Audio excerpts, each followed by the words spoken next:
In 1991, Sega released their flagship title for the Sega Mega Drive, a new action platformer that aimed to put a dent in Nintendo's absolute reign on the video game industry. What seemed like a Herculean, maybe even an impossible task, was achieved with flying colours by a game-changing game.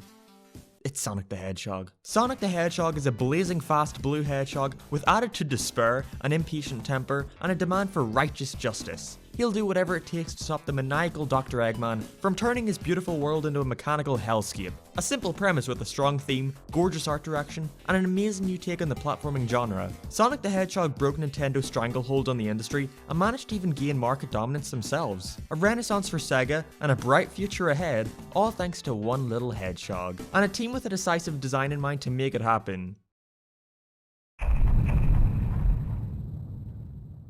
Sonic the Hedgehog is a Twitter mascot who is also a freedom-fighting little animal, essentially Bugs Bunny, a werewolf, literally King Arthur, a self-aware clown, a horrible CGI abomination, fighting aliens like bloody, Will Smith, like in Men in Black, or he's saving the world from the Arabian Nights, so he's wrapped up in sports tape fighting some snake lizard, or he's a younger version of himself, but it's actually him from another dimension that just so happens to be the exact same as his past self, but it's really not because apparently there are like 10 different worlds in the same world, where there are humans in one and animals in the other, except Eggman is human, so he's the only human, I guess, but he also has a grandpa and a giant spaceship, except maybe he doesn't now because Sonic blew out a candle, maybe, and he's also like the king of social media, and it's almost all he's known for, and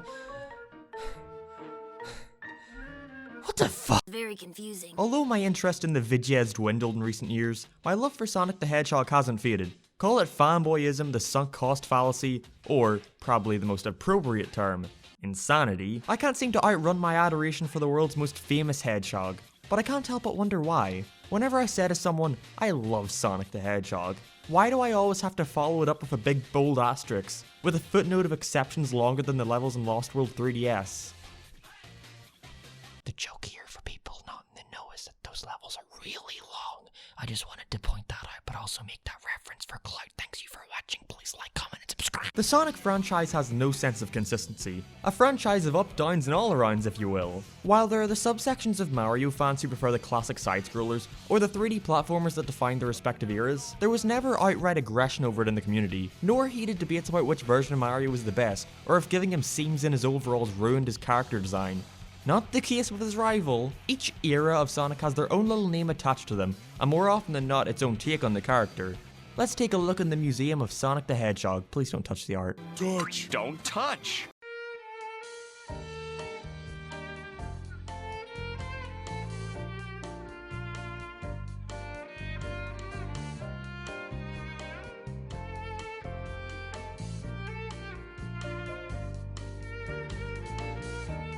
There's always been something odd that bugged me about what the fans dubbed the meta era, that I could never quite put my finger on. That is until I watched a video by a YouTuber known as Super Eyepatch Wolf titled The Bizarre Modern Reality of Sonic the Hedgehog.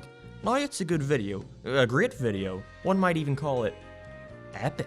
Epic! Aside from the same tired joke everyone makes about this franchise here or there, I find it an interesting deep dive on Sonic and the relationship with his fans. This is all well and good, and I have no ill intentions or desire to call him out, as the hip kids are doing nowadays. But at the end he goes over how the people working for Sonic, mainly the social media team, have sort of embraced this odd internet laughingstock Sonic's turned into, and he portrays it as this light at the end of the tunnel that has saved Sonic and put him in such a better place compared to the times like the Dark Ages. The reason all this is so important is because for all the missteps Sega have made with Sonic over the years, it's their willingness to embrace their own fan culture that's arguably resurrected Sonic as a mainstream pop culture juggernaut. Oh man, Sonic sure did kiss a lady. Oh man, he's a werewolf. Did you know that the prefix "wer" actually refers to human? So it's like calling him a man-hog?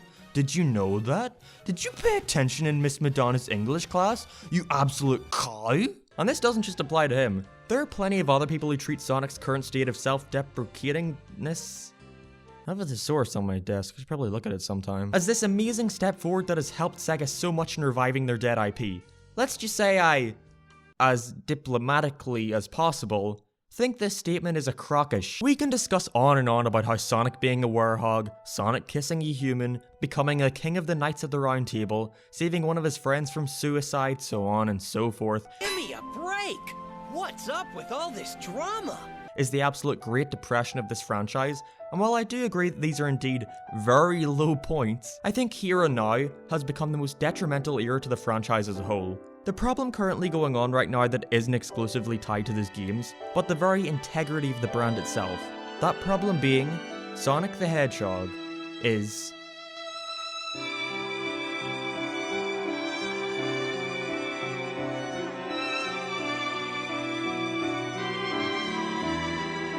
Wow, talking about Sonic the Hedgehog sure has me worn out. If only there was a cool pin that I could wear so that when I look at it, I get motivated to talk more about Sonic the Hedgehog. Oh look, the exclusive limited print LS Mark pin is now available. Check the link in the description below, because there's only 100 of them. Yep, that's the number that was decided. Only 100 of you will be able to wear this pin and have your mom say, "Wow honey, you're way past cool." So cool even, I decided to not divorce your father and or mother anymore. It's the current year, I can have any spouse I want. So go buy them. Stop your parents' divorce. You want your parents to stay in a happy marriage, don't you? Here's a happy customer whose parents are still together. Wowie, I sure love my pen. Buy the goddamn pins, you wonderful, beautiful bastard. Now that the ad's over, let's just jump into it. I've always seen Sonic's history portrayed as being near perfect up until Sonic Adventure. This is usually the point people refer to when the franchise suddenly splits irreparably, as Sonic was taken in a different direction. But this idea sort of falls apart when you look overseas at how Sonic was being handled in Japan at the time. So let's compare. Over in the US, Sonic was marketed as being this furry Bart Simpson-like rebel, who's sarcastic and edgy and doesn't play by no one's rules. Not because that's what the creator envisioned, but because that's exactly what was popular at the time. Sonic was conceived from an internal contest at Sega to design their next mascot. He's a hodgepodge of culture, wearing the boots of Michael Jackson, coloured red to invoke Santa Claus, and has the personality of Bill Clinton. Even with this Western design in mind from the get-go, Sega decided to advertise Sonic completely differently in two places at the same time. I guess he just wasn't palatable enough for kids in the 90s. You only need to look at the box art of each game in their respective regions to tell how drastic the differences are. Sega hired Greg Martin to design the box art for the Western release, and what came out of this was a softer Sonic. His spikes were now portrayed as a mohawk with smoothed out quills, his ears were droopy,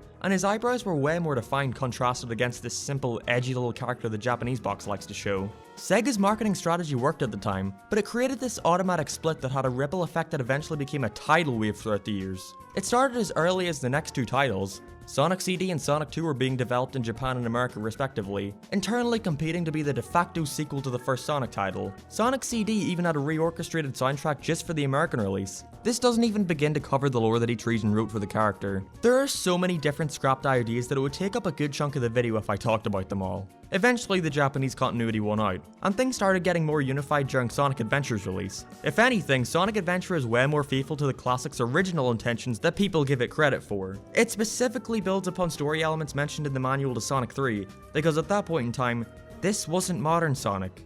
It was just Sonic, an evolution. The logical next step for a series that showed a lot of ambition in the previous mainline installment. Despite each classic game having a different art director, they all strive to achieve the same goal: surreal landscapes that have a vague resemblance to real-world architecture and nature. Green Hill was an iconic zone that mixed serene lakes and grassy meadows with rollercoaster-like terrain, weird geometric palm trees, and checkered grounds. Sunflowers don't spin like that. What were they doing when they made this game? Vaping? Green Hill Zone sounds completely strange or asinine on paper, but when you look at it, it all just clicks together. And then you look at Sonic Adventure's art design and it's like, yep, that sure is a surreal landscape of real-world architecture and nature. People say Sonic Adventure was a bad direction for the franchise because it was too realistic. This is too realistic for you. You ever try running on wind? I did. It didn't work out so well. There is a heavy lean towards realism in the adventure games admittedly, but with the advent of new technology, it feels kind of inevitable developers would get excited to try and replicate the real world in 3D. Even still, I'd say for the time, Adventure was a pretty good step forward into the third dimension for Sonic. Windy Valley and Speed Highway are some fan favourite level themes, Sonic's controls are a lot of fun, and there's a lot of replay value. But hey, the game didn't age very well and can't compare to modern standards, so I guess we have to throw that all away and say, Sonic had a rocky history into 3D. Just kidding, that's a goddamn lie. Actually there. Sonic was never good. Oh, what's that, IGN? You weren't saying that when you gave the game an 8.6. This bizarre idea that Sonic had this giant flop into the third dimension is just a flat out lie.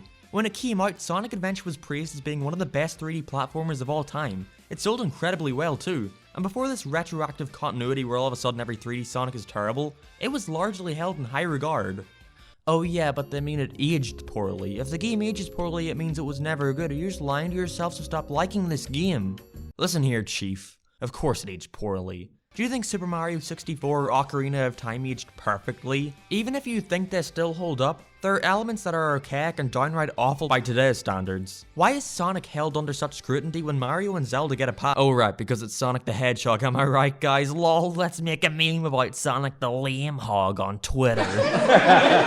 Sonic was great. Was great. That is the operative word there. Not anymore. It's no secret that Sonic is a massive punching bag, and this has resulted in people attempting to go back as far as they can to dunk on this hedgehog. Oh well, the series started to go downhill at Heroes. Oh wait, never mind, no, it's Adventure 2. Well can we also go to Adventure 1? Maybe Sandopolis Zone in Sonic 3.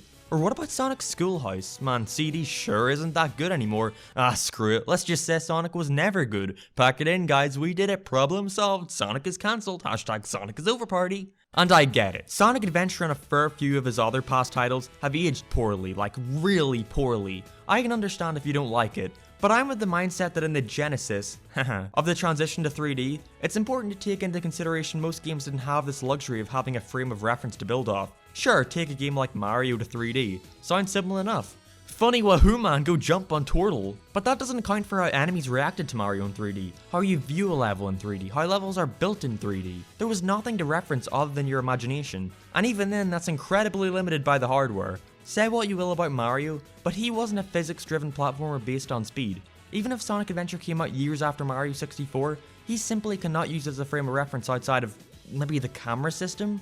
You jump in 3D?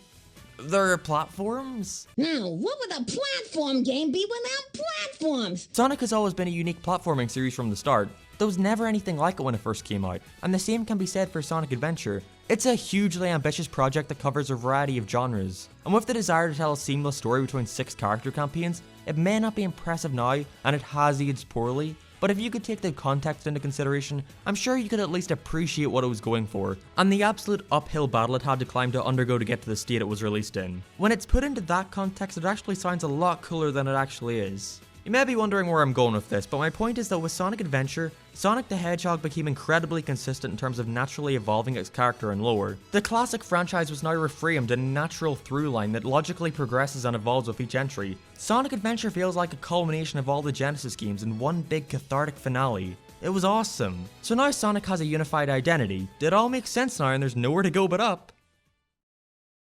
Wait, Sega isn't making consoles anymore? Well, it's fine. Sonic Adventure 2 came out and it's getting ported to other consoles. And now Sega can focus on evolving Sonic even further. What could possibly go wrong? I don't think it's fair to say that Sonic lost his way until Shadow the Hedgehog and Sonic the Hedgehog 2006. And I'm gonna spare you the details of how unbelievably bad this game is, because every Tom, Dick, Harry, James, Jimmy, Johnny, Clement, Billiam, James the Squeakquel, and Aaron with a microphone have given countless hours worth of reasoning as to why this game is bad. But I want to mention these two briefly because it has shattered any hopes of Sonic becoming a respectable brand again. No matter how many wins, no matter how many successes, there's always going to be that one guy in the crowd to say, "Remember that time Sonic kissed a human princess? Remember how the game had glitches? Remember how Shadow had guns? Remember how Shadow drove tons of vehicles with guns on them? Remember how Shadow the Hedgehog became a Christ allegory and was crucified in some weird purple pod thing and an evil Shadow version was like, humanity will condemn you, and Shadow was like, I'm too cool. And it was like Jesus, and suddenly the whole crowd starts giggling to kick down whatever minor victory Sonic gets down a peg. Sonic Mania is the best Sonic game in years, and it sure didn't have any werewolves in it, wink wink nudge nudge. We don't need any other embarrassments from Sonic's past clawing their way out of the Phantom Zone, like Brown Sonic, or that human girl that he made out with that one time. He's in, boys! He did it! He said it! The title following 06, Sonic Unleashed was, and arguably still is, a controversial game. Think about it as you want, But let's be real, no matter the actual quality of the game, it was gonna get put through the ringer since it had to follow up with this thing. It all started when I was born.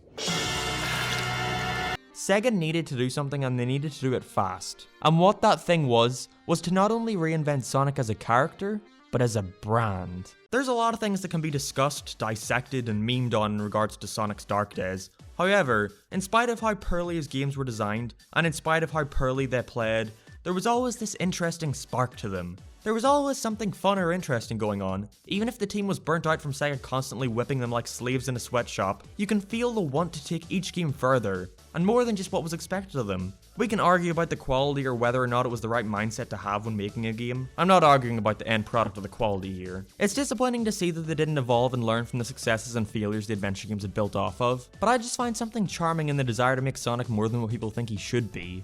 That ambition, even during games where he's a warhog or kissing a princess, was one of his core identifiers that always carried over from even the very first Sonic game. He did what the norm wouldn't do. The brand wasn't afraid to try new things, even if they fell flat. That was part of what made Sonic great in the first place. He was a response to the norm that was Mario. He did something that Mario couldn't do, and succeeded. It led to Sega briefly topping Nintendo from their throne, and I believe if the circumstances were better, he would have turned out to be one of gaming's most popular and well-respected brands, up there with Mario, Zelda, Metal Gear. But that's not what happened. Through a series of mismanagement, strained employees driving away, and/or losing some of the best talent they had, we got something else. Something way more disappointing and depressing. Baldy nose hair! In the death throes of 2009, they scrapped almost everything they had spent almost 2 decades building upon. The open world adventure gameplay? Gone. The surprisingly deep, mostly stupid, but always passionately creative stories that fans grew to love? Gone. The second wave of voice actors who were finally starting to get their stride? Gonna interrupt with a quick tangent here. Did you know most of the vocal direction from Adventure up until about Sonic Unleashed or so was done largely with Japanese voice directors, as in they barely spoke English, so they couldn't really do their job? Did you know that the voice actors had no clue what the context of their lines were and therefore could not properly perform that job, as they didn't have the sufficient direction needed to be able to do that job? Just thought that was interesting. But anyway, they were gone too. Whoa!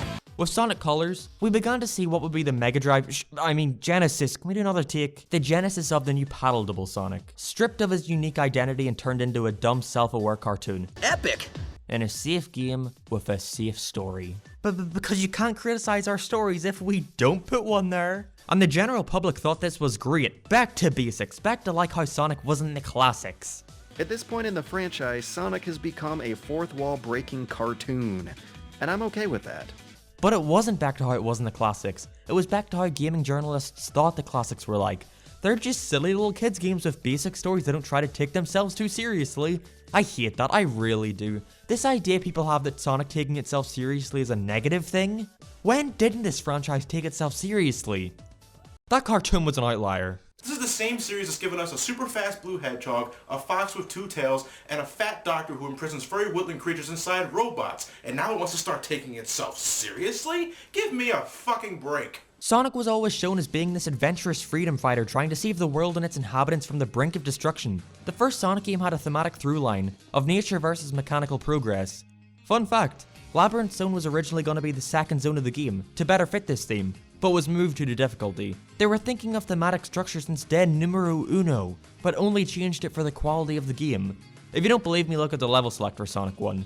Labyrinth Zone is listed before Marble Zone.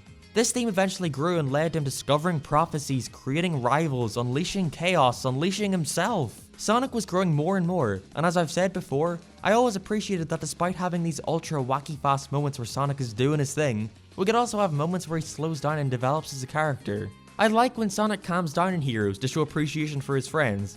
I feel bad for Sonic when the one person he could always count on to chase him suddenly doesn't even recognize his face. Bloody Shadow! The entire reason he was brought back was because we saw him grow to be more than just an edgy rival. He was a person, a hedgehog, but we grew to like him. We saw what he loved, we saw what he lost, we saw him sacrifice himself for that, and now we wanted him back. I don't see too many people clamoring for the Wisps to make reappearances. I don't see too many people begging for classic Sonic to come back in modern games. We don't care because the games themselves are too self-aware to try and make us care, because they're just silly little games for kids. Any of that ambition to make Sonic exciting or cool is just gone.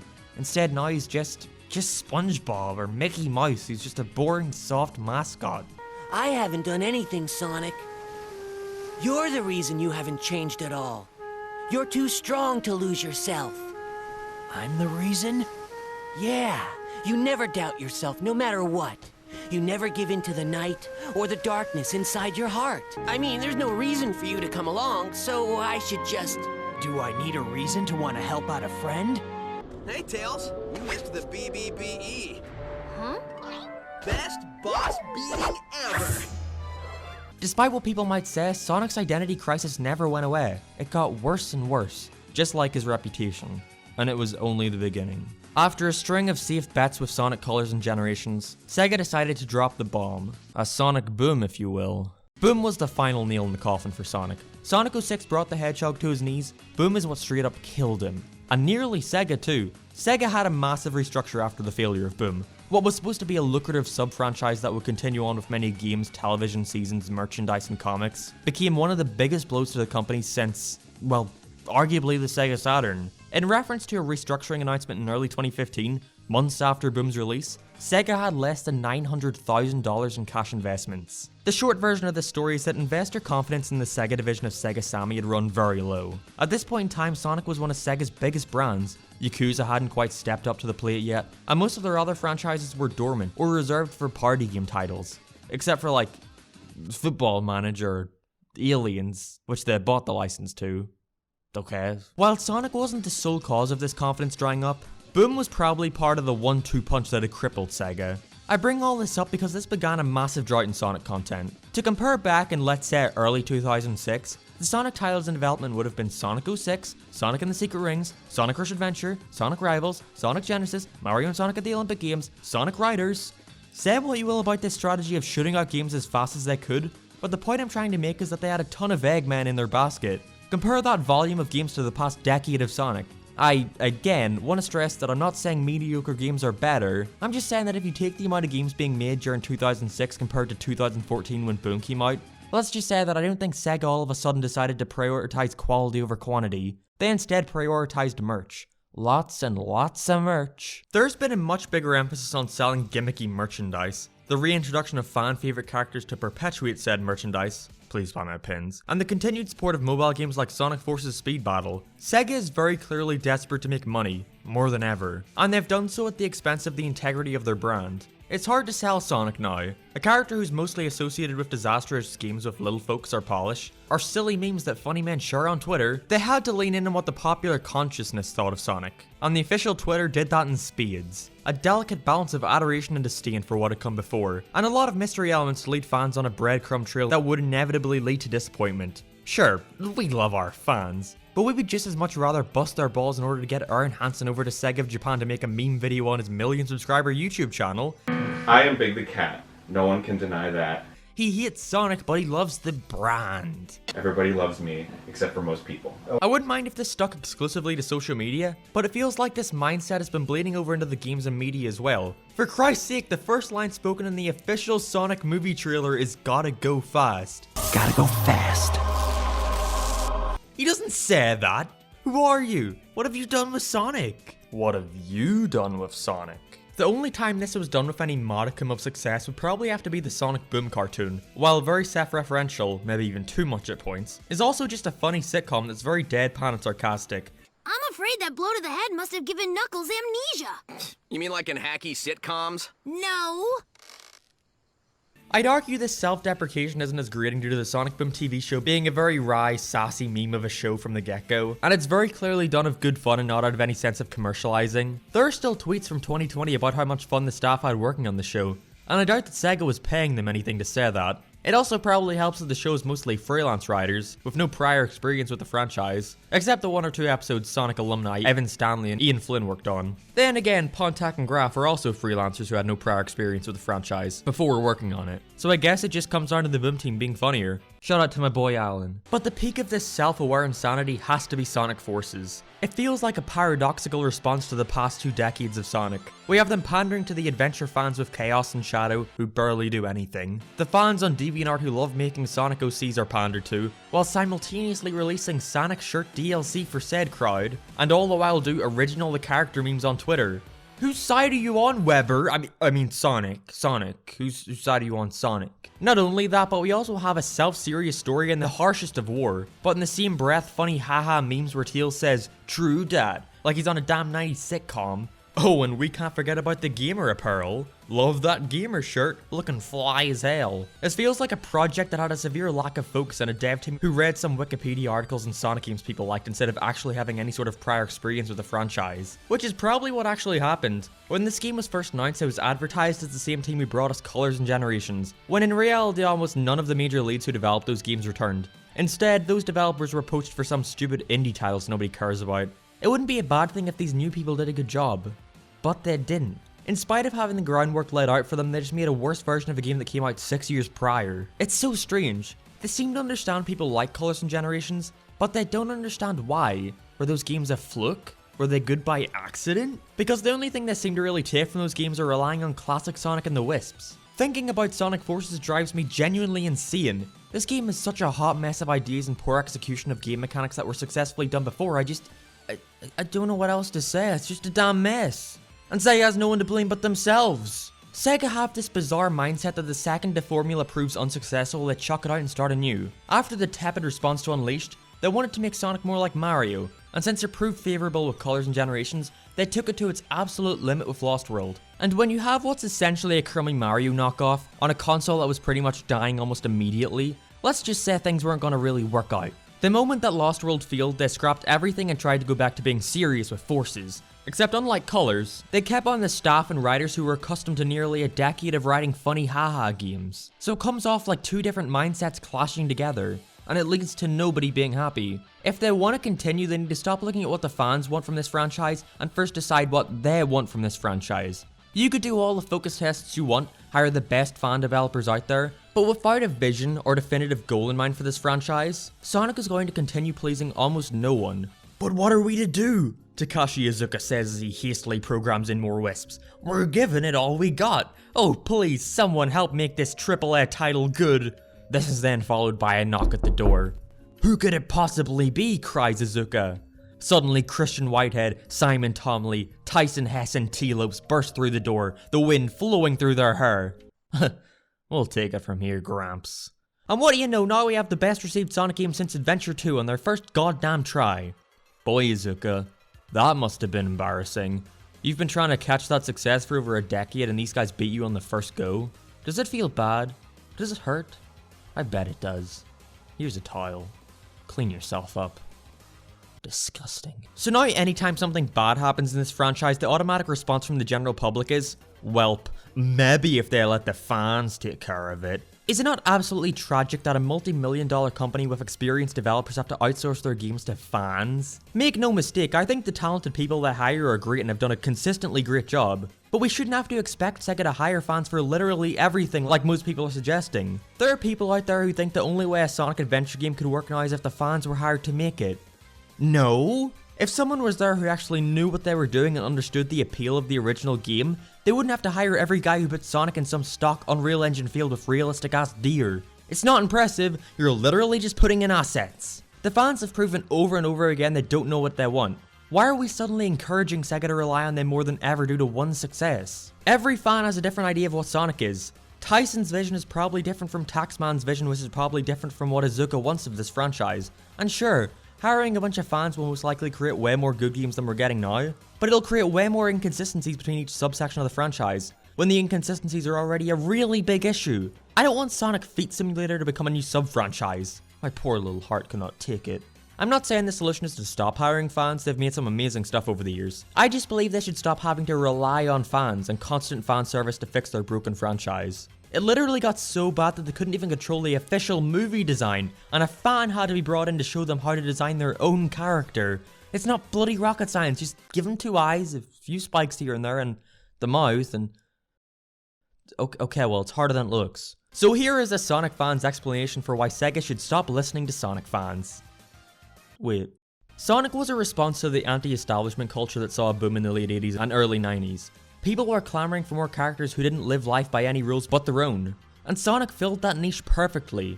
As times changed, so too did Sonic. Sonic Adventure started seeing the Hedgehog carve an identity of his own, with inspiration from the Rocktoons of the era, and the desire to see more ambitious games from the new console generation. Man, stay off the light speed! My bad. Once Sega dropped out of the console market, however, we can start to see them adapting to current trends, or appealing to the fans rather than fully dedicating the games to Sonic's creative identity. Shadow the Hedgehog barely feels like a Sonic game. 06 barely feels like a Sonic games. Unleash's Warhog segments definitely don't feel like Sonic.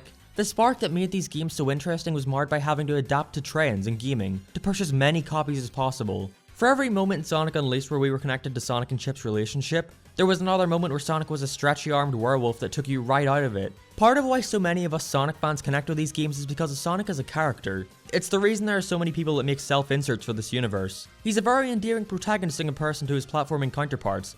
Mario's defining trait? A blank slate who's adaptable. Crash Bandicoot's? He's insane. Sonic? He's a multifaceted character with a lot of personality. Well, most of the time. And because of this, we see him grow and naturally evolve over the course of each game. If you remove that sword and defeat King Arthur with it, you shall forever be the worst of knights, slayer of kings. Guess I can't be the hero every time. Which I believe truly peaked in Sonic Unleashed and Sonic and the Black Knight. The Sonic in those games is a lot more mature than how he was portrayed in previous titles. His edginess and attitude is pulled way back. Even his voice is a lot less exaggerated than how he was voiced before. Merlina, every world has its end. I know that's kind of sad, but that's why we gotta live life to the fullest in the time we have. At least, that's what I figure. It feels like Sonic had grown out of this impatient, irrational attitude he had back in the Adventure days, and people still look back on those two games as the best portrayal of his character ever. But because Unleashed flopped, Sega devolved back to sculpting a Sonic that would fit better with modern trends, and what we have now is this egotistical fourth wall breaking asshole. And while that may have worked and was seen as a breath of fresh air in Sonic Colors and Generations, people are getting sick of it and want something new.